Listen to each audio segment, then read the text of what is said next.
I guess everybody wasn't on when it was asked, but we are going to, when training is all finished, we will be sending out the link to our YouTube channel, where you'd be able to access all of the different training videos. So even if it was one that you were not participating in, you'd still be able to go back. So if you were needing to go back to the beginning pieces that I just showed, I apologize, but you'd have to watch it on a different plans video. That is my bad. But yeah, if you have a question, please just call out, because I'm doing two screens and I've got a few different windows going, so I'm not really going to be checking the chat. I'd rather if people could just call out. But thank you, Danielle. Okay, so I clicked to create a new plan. I've given my plan a name. So now I get the option to select the different views. So when I click that drop down list, you can see I've got Gantt chart, schedule, and spreadsheet. In this case, I'm gonna, for now, just stick with a spreadsheet plan. As with previous 4.x TransIT, the next number up will always default into that plan number field, but I do have the option if I want to type a different number into that field. I can enter the start and end date for my plan. And we've added this event display. The event display is actually more so for the schedule plan. So I won't change this here, but you do have the option when you're looking at a schedule, whether you want to see the user's just initials, the first name with the last name just as an initial, full first name and last name, however you want that view to be set.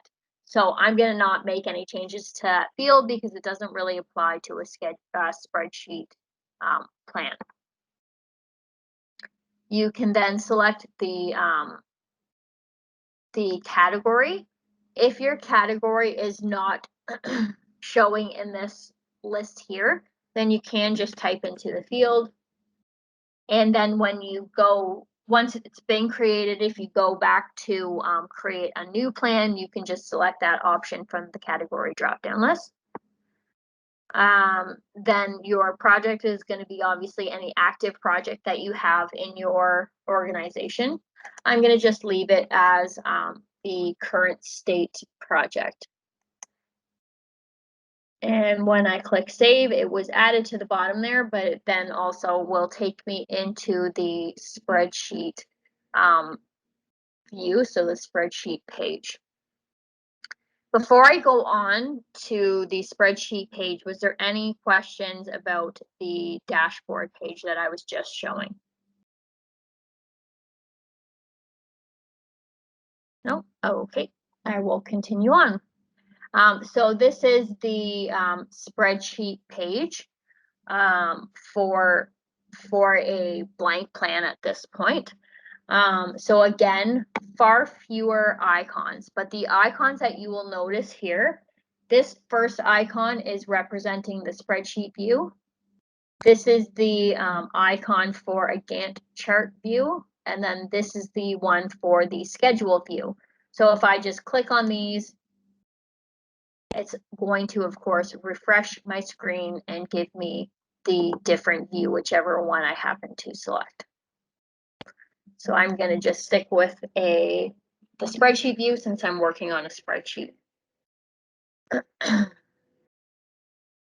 So to create a new activity for my plan, I'm going to click the icon to create an activity. So the type, because this is a blank plan at this point, there's nothing in my drop-down list here. The type, I'm going to just say it's training. The activity, I'll say a training plan.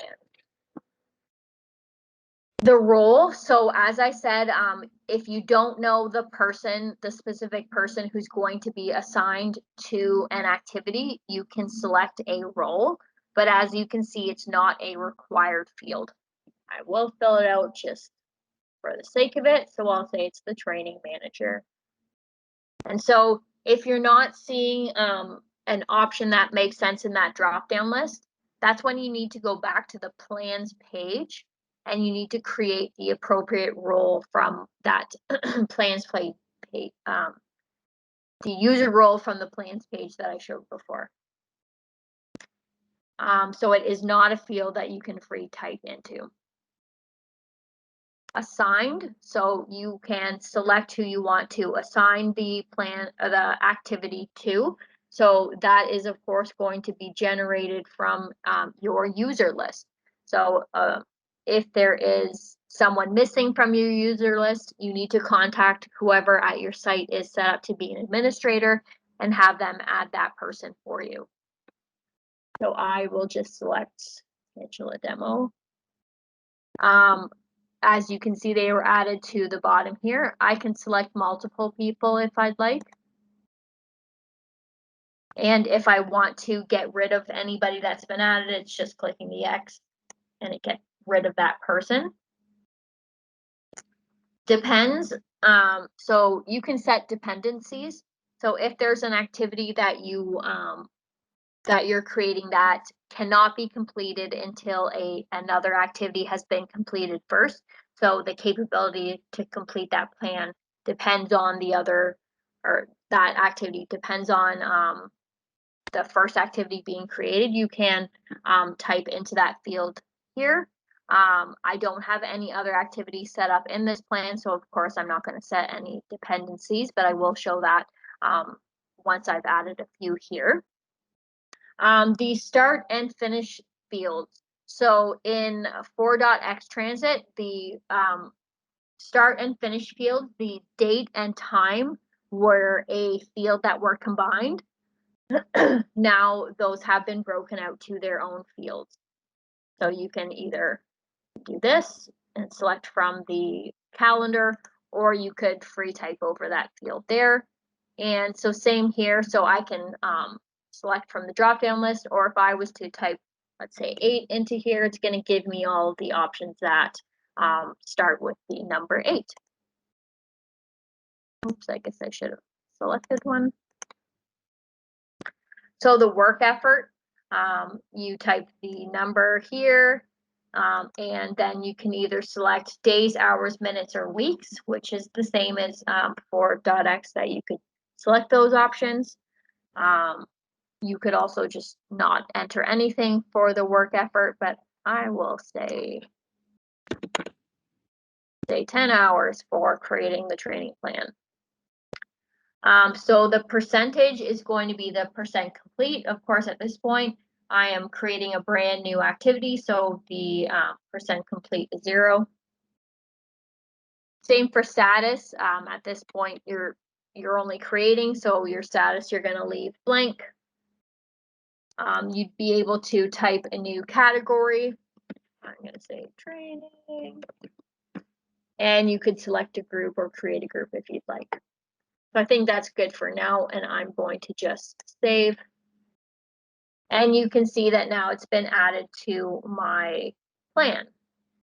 So now I will add another one just so that I'd be able to show you the dependency. So I will just say type is training,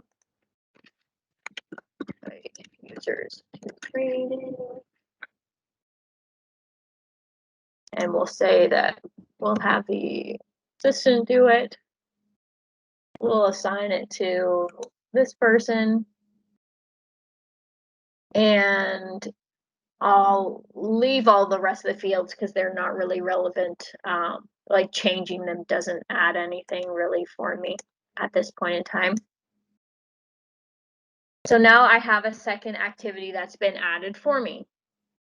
So I mentioned the dependencies. So in 4.x, it was a little bit complicated for me anyways, to set dependencies, but all you do now in 5.0 to set the dependency is you would double click on this field and you would type in the line of which you are dependent on. So I'm not going to invite users to training until I've created my training plan. So in this particular case, I'm going to say that completing this activity is dependent on me completing the first activity. So all I'm going to do in here is I'm going to type the number 1, because that's saying that me completing this activity is dependent on row number 1. You saw when I did that, that the stop sign icon is displayed over here, and that's just a notifier to tell you that you can't complete this particular activity yet because the activity that it depends on has not been completed. If I was to complete this first activity, so I could either type 100% into this percentage field here, so I would double click and type into that field, or I could also double click the status field and select complete from the drop down list. Enter. Oops, doesn't look like it. Gotta save that properly. And so now, oh, it's not saving what I'm doing. Okay, sorry, that's I haven't seen it do that before. What should have happened is, of course, it should have given me the green check mark that you are seeing. And it should have this stop sign go away. So I'll have to log that because that is a new bug that is happening. If I wanted to set a dependency that is for a plan that is outside of this specific plan, I can go back out to my list of plans to see all the plans that I have available. So let's say I want, and I'm going to actually go into one. So I'm going to go into this cut overall. I want to say that my activity is dependent on me completing this this line number 17 in this particular plan. So I'll go back out to my plans. This plan number is plan number 3, and it was row number 17. So I'll go back into the plan that I was in, and I'll set a dependency here. So again, I double clicked on that field, and it was plan number 3. So I type the plan number, and then I do colon, and then I type the row number. So that's telling the system that this particular activity is dependent on row number 17 in plan number 3. So I can enter that, and now you can see that it's giving me that dependency icon here. To make changes to anything that's in your plan, any activity that's in your plan, you can right click, and you can, if you want to open that initial window that we saw, you would select edit activity, and then that gives us that initial window, and I'd be able to make any changes that I need.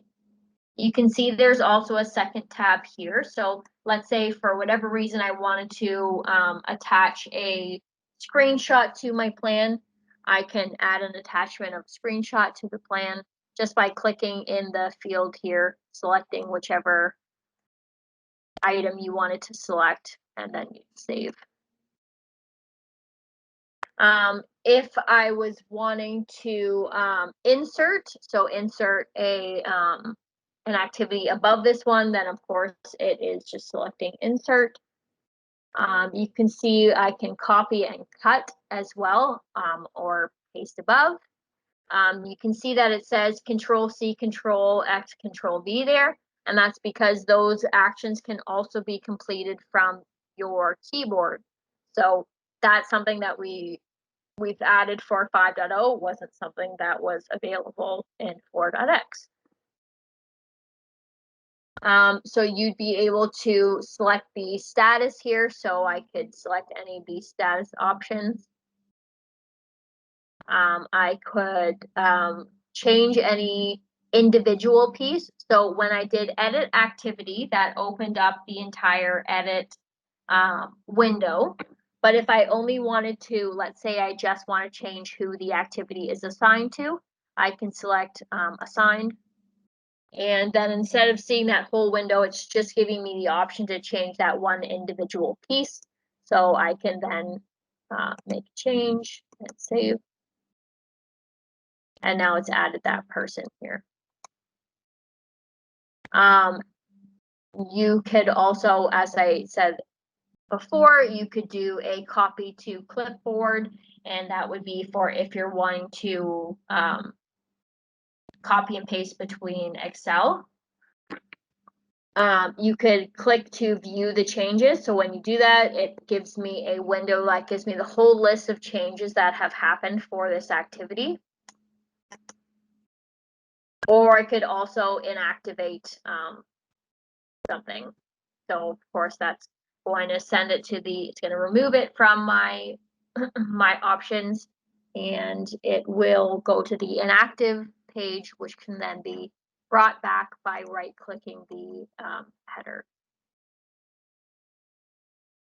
If I don't want to use the right click menu items, I could also double click any of these fields and tab across to make changes to my plan here.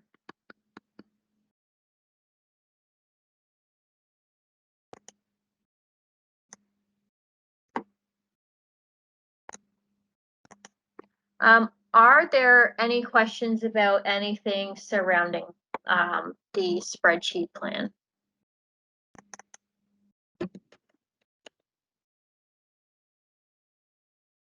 Okay, so I'll need to log something that the right click option is not working, but if you saw, I double clicked into my percent field and I said, okay, this step is 100% complete. And when I did that, it then gave me the green check mark that it should have given me before. But are there any questions before I go on to the scheduled plans? No? Okay, so I'm going to go back to my plans.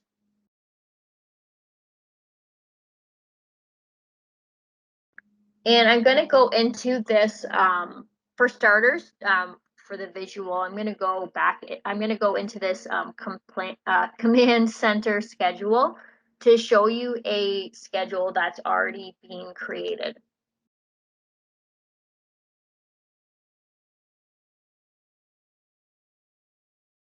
So this is what your schedule is going to look like.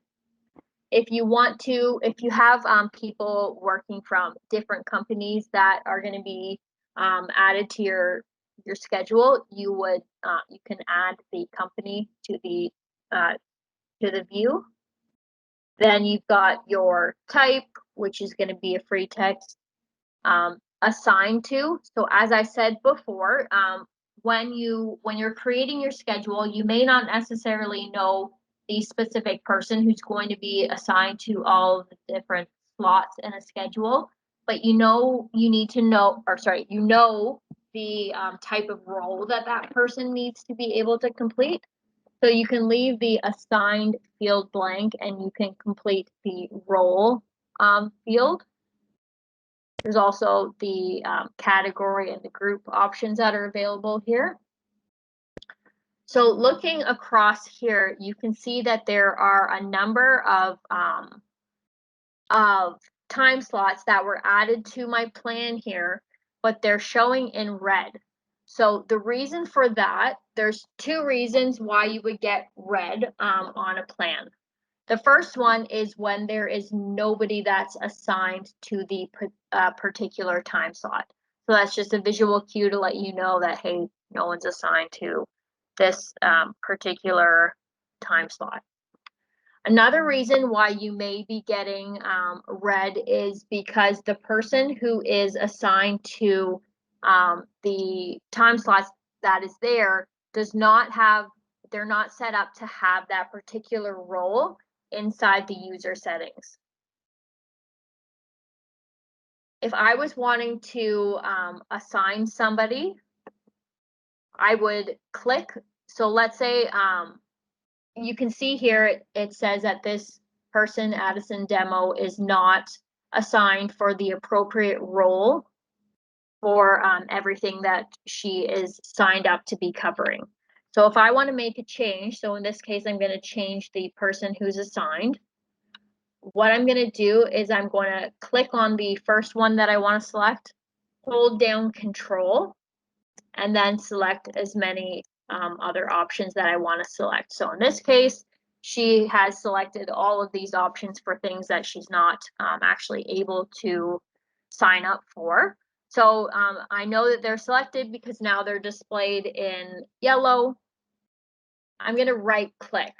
So if I wanted to make a change to just a single entry, so just a single time slot here, I would select the edit event. But in this case, I've selected multiple. So I want to make the same change to all of these time slots that are currently selected. So I'm going to select change multiple. And when I do that, it brings up this window to allow me to make changes to multiple time slots at the same time.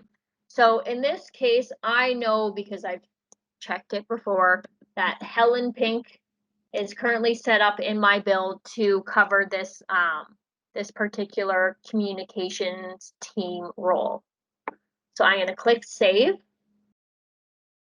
and I can deselect. And now you can see that once I've done that, all of those options are now displayed in green because she is signed up to be in a slot that she's actually allowed to cover. Something else you'll notice is that at the top here, it's got the initials, and that goes back to when you're creating your plan to begin with, you say what you want to display as.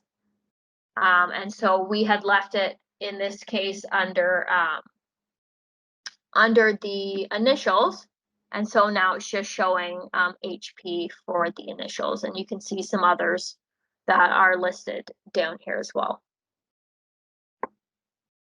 I just need to pause for one quick second.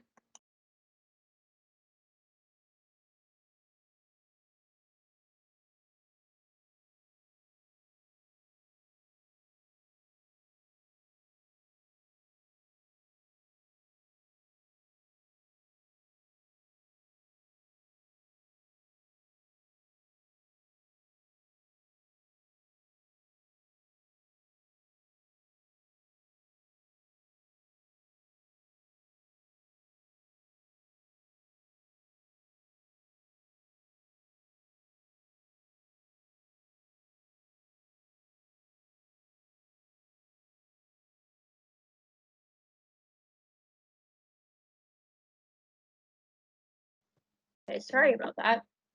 So if I was wanting to add something additional to my schedule here, I would click this icon to add something. So let's say the role that I want to assign here is going to be the core analyst. I'm going to leave because I don't know who is currently set up to be a core analyst. I'm going to say the start time of this is going to be today, or the start date is going to be today, and the end is going to be today as well. I'm going to set them up for a 12-hour shift, so I'm going to have it start at 10 a.m. and have it finish at 10 p.m. I'm going to say that I need this same time slot to continue over multiple days. So I'm going to say 10 in this case. So that's saying the total number of instances that you want this to occur over. So you can say the type. So I'll say that they're ATE support. The category, I can say that they are someone who's on site, of course.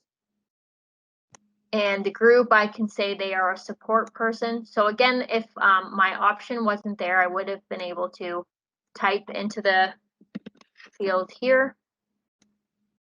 but I'll keep it there. And display, there's nothing I need to type for display. And I will click save. And now you can see here across the top, it's added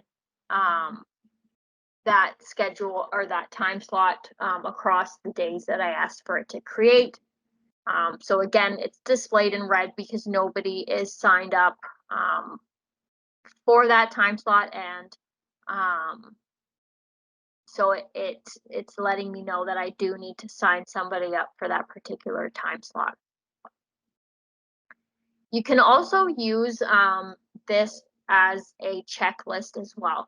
So if let's say I'm managing my round of testing, and I'm the person who's responsible for this command center schedule, and I want to make sure that people are checking in for all of their scheduled coverage slots. If I was to go from the schedule view to the spreadsheet view from here,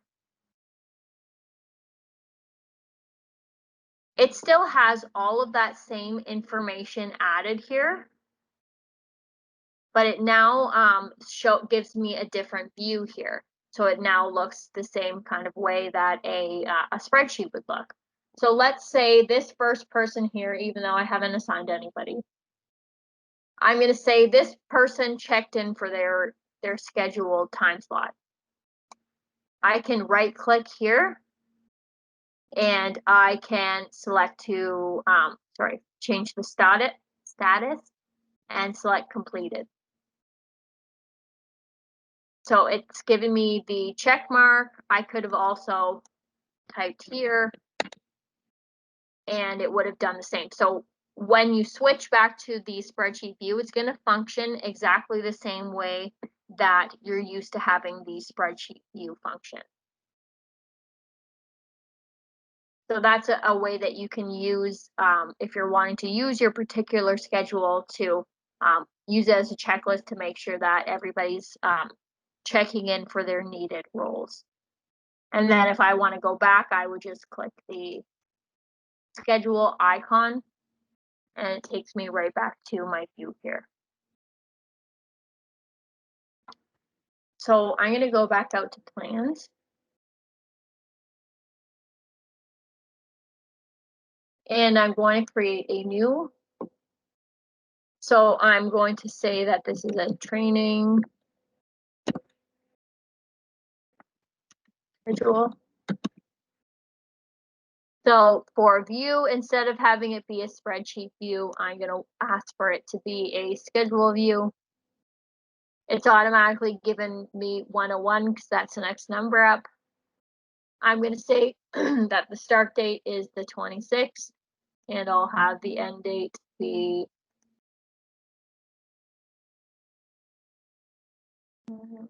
we'll say the 29th. So this is where if you don't want it to just say the person's initials here, this is where you would select it. So at this point in time, this is the only place that you would be able to change the type of display. So either initials, person's name, etc. That's the only place that you can change that. Because if you change it inside the schedule, which I'll show you, it's only going to change it for that one single entry. So you want to make sure that you're selecting the correct event display when you're creating it. There is something logged to have it be able to change down the road. It's just not top priority for going live with 5.0. So again, we can select our category and I'll say that it's training. I'll leave it in current state and click save.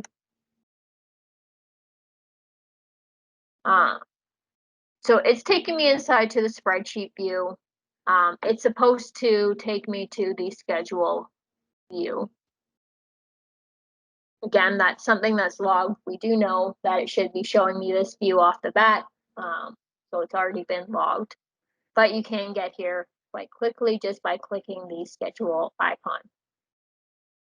So then I'm ready to start adding different items to my schedule. So I can click just like I showed you on the other schedule that I had opened. The role, let's see, I will do training manager. Assigned, I don't know who that person is going to be at this point in time, so I'm going to leave that blank. I can do my start my start and finish times. I will put in 10 a.m. and finish at 10 p.m. The number of instances, I'll just put in 3, 3, since I made this a short one. The type, gonna stay for training, but you of course create whatever makes sense for you. The category, I'll still say training. And the group, I'll say the training leadership team. And save. So when I did that, it added the 3 different schedules that I asked it to. So when you go to, when you go to edit and assign a person, at this point in time, it just gives you the entire list of who the users are for your organization. Patty does tell me that going forward, or I shouldn't say going forward, but coming soon, when you go to select the assigned, it's going to filter to only show you a list of people who are currently set up in your build to complete that particular role. So unfortunately for the moment, it's just the entire list. And so you do need to know who in your organization is set up to complete that particular role. But for now, the enhancement will be coming in a later release that it'll tell you exactly who's able to be completing that role. So I'll just select the first person here for showing. So it has added her initials here because I left the option of initials in when I created the plan. And so because she's not actually set up to be the training manager, it's showing me displayed in red. Are there any questions about that?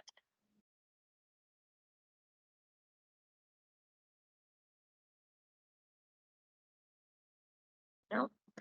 Okay. So fortunately for you, the plans training session is much shorter than, say, the testing one. So that's actually all of the content that I had to show for today. I will definitely stay on the line, and if you want to take this time to play around and you want to ask for some assistance, I will be here to help you as you need. But otherwise, that's all of the content that I'm going to be showing you surrounding plans for today. So thank you, everyone.